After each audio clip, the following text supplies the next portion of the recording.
అనుకున్న పథకం ప్రకారమే సింధూర తనకి తానుగా ఇంట్లో నుంచి వెళ్ళిపోయినట్టు రాసిందాన్నే అందరూ నమ్మేలా చేయగలిగాను. ఆ లెటర్ మూలంగా చెంచలమ్మ మీద కోపంతోనే సింధూర ఇంట్లో నుంచి వెళ్ళిపోయిందని అందరూ నమ్ముతున్నారు. రాసిందాన్నే అందరూ నమ్మేలా చేయగలిగాను. ఆ లెటర్ మూలంగా చెంచలమ్మ మీద కోపంతోనే సింధూర ఇంట్లో నుంచి వెళ్ళిపోయింది అని అందరూ నమ్ముతున్నారు. నేనూహించినట్టుగానే సింధూర ఎవరికీ దొరక్కపోతే ఇక చెంచలమ్మకి అసలైన శోకం మొదలవుతుంది. అనుక్షణం తను చేసిన తప్పు తలుచుకుంటూ తనలో తానే కుమిలిపోతుంది. నేను వేసిన ఈ పథకం ఎలాంటి ఫలితాన్నిస్తుందో,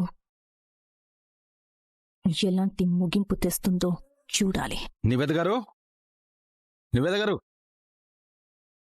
ఏమైంది నివేద గారు?